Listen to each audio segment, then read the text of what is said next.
இதையா இப்போ வானதி அவர்கள் கூட சொல்றாங்க, மெகா கூட்டணி அதுக்கான நாங்க இறங்கிட்டோம் அப்படின்ற மாதிரியும். அமித்ஷாவும் வர இருக்கிறாரு.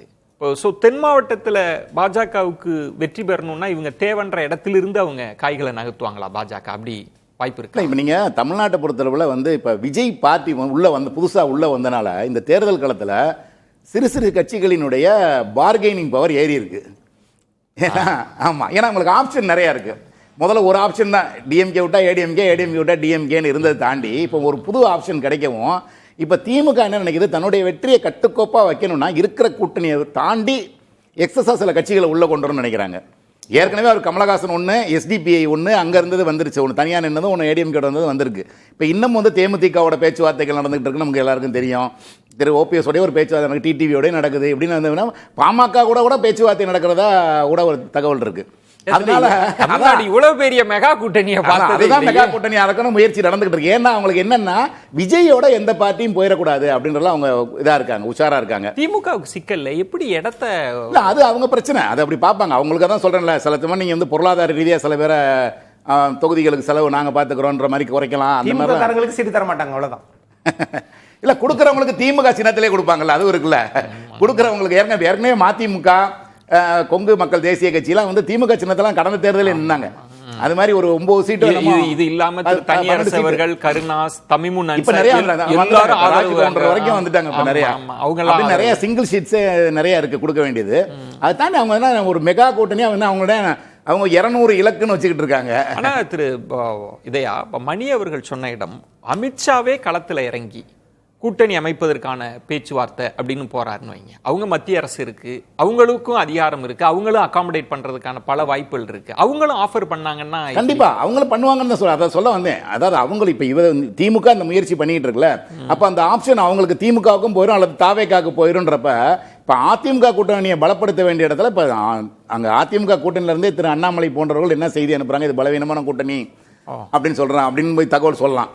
அப்படி இருக்கப்ப அப்ப அந்த கூட்டணி கண்டிப்பா ஒரு திமுக இவ்வளவு பலமான முயற்சி பண்ணிட்டு இருக்குன்னா அதை தாண்டி வெற்றி பெறணும் அப்படின்னு பிஜேபி அதிமுக கூட்டணி நினைக்கும் போது பிஜேபி அந்த முயற்சியை எடுக்கும், கையில் எடுப்பாங்க. அப்ப அதனாலதான் இப்படி ஒவ்வொருத்தரா கூப்பிட்டு பேசுறாங்க. நம்ம இதுல என்ன இதுல ரகசியம் இருக்கு, எதுக்காக கூப்பிடுறாங்கன்னா ஒரு கூப்பிட்டு ட்ரை பண்ணுவோம் அப்படின்றதுல ஒரு முயற்சி இருக்கும். இப்ப ரெண்டு அப்பா பையன் 2 பேரும் சமரசம் பேசலாம், பேசி அவங்கள உண்ணாக்கி அதை என்டிஏக்குள்ள கொண்டு வரதுக்கான முயற்சி நடக்கலாம். தேமுதிக ஒருவேளை அதிமுக ராஜ்யசபா தரல, நாங்க வேற ஏதாவது ஸ்டேட்ல தர்றோம்னு கூட பேசலாம். சோ பிஜேபி களத்துல இறங்கி, ஆமா அவங்களே இறங்கி அதை பேசலாம். இப்படி எதிர்பார்ப்பு இருக்கு அதிமுக மத்தியில. அது நடந்தாதான் இது நடக்கும். சோ டிடிவி ஓபிஎஸ்க்கு என்டிஏ ஆப்ஷனையும் நம்ம அடைக்க தேவையில்லைன்றீங்க. அது என்டிஏ ஆப்ஷன் இருக்கலாம், அது ஒன்றும் தப்பு இல்லை, இருக்கலாம். ஆனா அதை தாண்டி பேச்சுவார்த்தைகள் இதை விட வேகமா அங்க போயிட்டு இருக்குன்னு தான் நான் சொல்றேன். அதை தாண்டி இப்ப அவங்களுக்கு பார்கெனிங் பவர் கூடி இருக்கு, அவங்க டிமாண்ட் ஜாஸ்தியா இருக்கு. திருமணி, அதுல தாவேகா ஃபேக்டரும் முக்கியமா இருக்கு. திமுக தாவேகாவை எப்படி பாக்குறாங்க, சுவாமிநாதன் இதையா சொன்ன மாதிரி அந்த ஒரு விஷயமும் இருக்கு. என்டிஏன்ற இந்த இதற்கிடையில தான் பழனிசாமி அவரோட தலைமைத்துவமும் இருக்குல்ல. அடுத்தது என்னன்றதை எப்படி புரிஞ்சுக்கிறது, யூகிக்க முடியுதா? இப்போ ஜனவரியில் கிளாரிட்டி வந்துடும் தான் எனக்கு தோணுது. ஓபிஎஸ் டிடிவி இவங்க எல்லாருமே அவர்களை கூடிய வரைக்கும் அகாமடேட் பண்ண தான் பிஜேபி விரும்பும். அவர்களும் என்டிஏல இருக்க வாய்ப்பு அதிகம் தான் நான் இப்போ வரைக்கும் நம்புகிறேன். Unless something goes somewhere seriously ராங்குன்னுவாங்க. ஏன்னா அவ்வளோ சுலபமாக இவர்கள் மாற்று அணிக்கு போவதற்கான வாய்ப்புகள் இருந்தால் நான் நினைக்கிறேன் தப்பாக அலோவ் பண்ண மாட்டாங்கன்றதில் நான் திரும்ப உறுதியாக சொல்கிறேன். ஓகே, அஃப்கோர்ஸ் ஃபைனல் வேர்டுன்னு எதுவுமே கிடையாது. ப்ராபபிலிட்டி தியரிஸை தான் நம்ம பேசணும், சாத்தியக்கூறுகள் அதிகன்றதை பற்றி தான் நம்ம பேசுகிறோம். அக்னி சொன்ன ஒரு பாயிண்ட்டு கொஞ்சம் அதை நீட்சியாக பார்க்கணும் நான் விரும்புகிறேன். எல்லாரும் உள்ளே வந்துட்டு அப்புறம் திமுகவில் இருக்கவங்களுக்கு என்ன சீட்டு, அது ஒரு சிக்கல் இருக்கு. நீங்கள் ஸ்டேட்டஸ்கோவை டிஸ்டர்ப் பண்ணக்கூடாதுங்க. நான் ரொம்ப இப்போ இருக்கக்கூடிய திமுக தலைமை எனக்கு ஆச்சரியமான ஒரு விஷயம் நீங்கள் எல்லாரையும் உள்ளே எப்படி அகாமடேட் பண்ண முடியும், வாய்ப்பே இல்லை. கலைஞரோ ஜெயலலிதாவோ அப்படி, ஜெயலலிதா அவங்க யாரையுமே சேர்த்ததில்லை திமுக, எக்ஸப்ட் பரிதி கடைசியாக சேர்ந்தார்.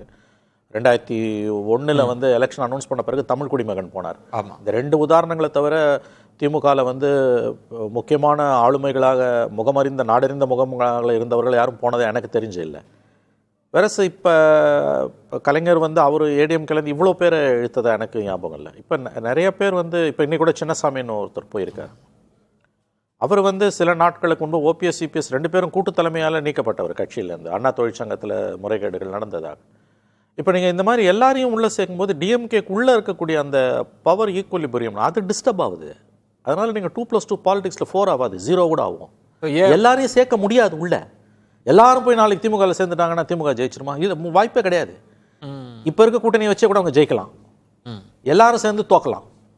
அப்படிலாம் நீங்க எல்லாரையும் கொண்டு வந்து சேர்த்துக்கிறது, இந்த மெகா அலைன்ஸ்ன்ற கான்செப்டை என்ன பொறுத்த வரைக்கும் தப்புங்க. இது வந்து நீங்க நம்பர்ஸ் மட்டும் இல்லை, கெமிஸ்ட்ரி ஒர்க் அவுட் ஆகணும். மக்கள் இருக்காங்க, எங்க இருந்தோ எங்க வேணா போவீங்க, திடீர்னு போய் திமுகவில் சேர்ந்துப்பீங்களா? இப்போ ஓபிஎஸும் டிடிவியும் அவங்களுடைய வாக்கு வங்கி அதை ஏத்துக்குமா? இல்ல இப்ப இப்படி ஒரு கேள்வி கேட்கிறேன் திருமணி, இதே சூழல் தானே என்டிஏல என்ன கெமிஸ்ட்ரி இருக்கு? ஓபிஎஸ் அவர்களுக்கும் இபிஎஸ் அவர்களுக்கும் என்ன கெமிஸ்ட்ரி இருக்கு? டிடிவி தினகரன் அவர்களுக்கும் இபிஎஸ் அவர்களுக்கும் என்ன கெமிஸ்ட்ரி இருக்கு?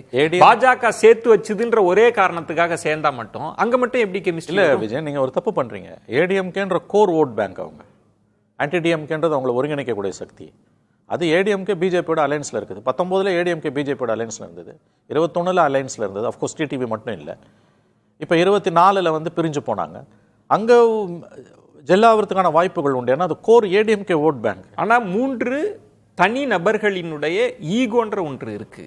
அது நான் மறுக்கல. நான் சொல்ல டிடிவி தினகரன் அவர்கள் சொல்றது, நான் கட்சி ஆரம்பித்த ஒரே காரணம் பழனிசாமி அவர்களுக்கு எதிராக தான். நான் போய் அவரோட போறேனாலே அப்படி அதை பார்க்க டிஎன்ஏவே போய்டுமே. இல்ல தப்பான வார்த்தை அது. அப்படி அது ஃபேஸ் வேல்யூல டிடிவி அவர்கள் சொல்றதை எடுத்துக்கொள்ள வேண்டாம். இப்ப மூப்பனார் 96ல் ஜெயலலிதாக்கு எதிராக கட்சி ஆரம்பிச்சு 2001ல் அதே ஜெயலலிதாவோட போய் சேர்ந்தாரு. பட் அதுக்கான டைம் இருந்தது. இல்ல நீங்க அப்படி பாக்க ரன்னிங் டைம் இருக்குல்ல உங்களுக்கு. அப்படி டைம் அவரோட core vote bank anti DMK, இன்னொன்று அவருக்கு இருக்கக்கூடிய சில pulls and pressures. So jell ஆகாது. இந்த நகினி சொன்ன பாயிண்ட் நம்ம ரொம்ப விவாதிக்க வேண்டிய ஒரு பாயிண்ட். எல்லாரையும் திமுகக்குள்ள சேர்த்துக்கிட்டீங்கன்னா அதுவே சிக்கல். அதாலேயே கூட நீங்க தோப்பீங்க. அக்னீஸ்வரன், இப்போ அப்படி போறது உங்களுக்கு பெனிஃபிட்னு நினைப்பீங்களோ? ஒருவேளை திமுகவுக்கு போறது நமக்கு பெனிஃபிட்னு நினைப்பீங்களோ? சார், அரசியல்ல பெனிஃபிட்டு இது இவங்கெல்லாம் சேர்ந்தா நம்மளை பலவீனமாயிருவோம் அப்படிலாம் வந்து ஒன்றும் நினைக்கல.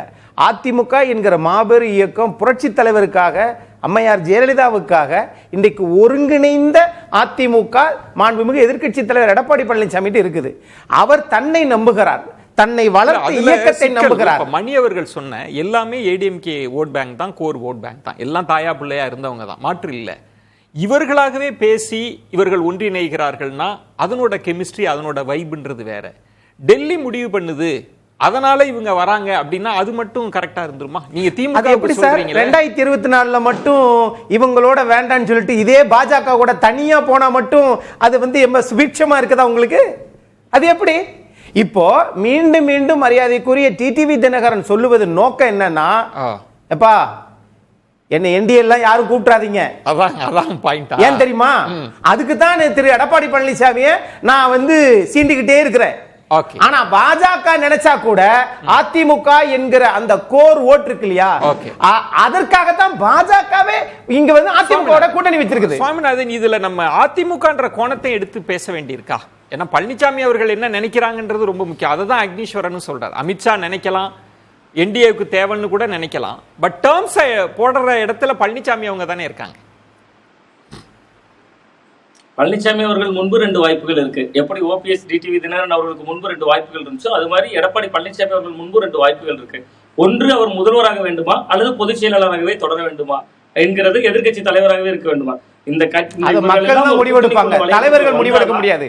திமுகவோ பாஜகவோ முடிவெடுக்க முடியாது. சொல்லிருக்கேன் அந்த கருத்தை சொல்லி இல்ல நான் அதை தான் சொல்றேன். நான் என்ன சொல்றேன்னா, இவர்கள் எல்லாம் ஒன்றிணைகிற பொழுதுதான் ஒரு கூட்டணி என்கிற வளையத்துக்குள்ள, அவங்க அதிமுகக்குள்ள கூட நான் சொல்ல, ஒரு தனி கட்சியாக ஒரு என்டிஏ அணி என்கிற ஒரு அணியாக வருகிற பொழுதுதான் அது ஒரு பலம் வாய்ந்த ஒரு கூட்டணியாகவே முதல்ல மக்கள் மன்றத்தில் இருக்கும். கடைக்கோடி வரைக்கும் இருக்கக்கூடிய தொண்டர்கள் மத்தியில தாக்கத்தை ஏற்படுத்தும். எப்படி ஓபிஎஸ் டிடிவி அவர்களுக்கு இன்னைக்கு தாவேக்கா அது இது என்று வாய்ப்புகள் இருக்கோ, எடப்பாடி பழனிசாமி அவர்கள் முன்பும் 2 வாய்ப்புகள் விரித்து விடப்பட்டிருக்கிறது. ஒன்று, தன்னுடைய அந்த ஒரு பொதுச் செயலாளர் இருக்கை என்கிற ஒற்றை புள்ளியோடு தொடர்ந்து அவர்கள் எந்த வகையிலும் வந்துடக்கூடாது என்கிற ஒரு நிலைப்பாட்டிலே இருக்க போகிறாரா? ஒரு பொதுச் செயலாளர் என்கிற இடத்திலிருந்து அந்த கட்சியில் இருக்கக்கூடிய 1.5 கோடி தொண்டர்களுடைய மனநிலையை எப்படி பிரதிபலிக்க போகிறார் என்பதை பொறுத்து தான் அதை முடிவெடுக்கும்.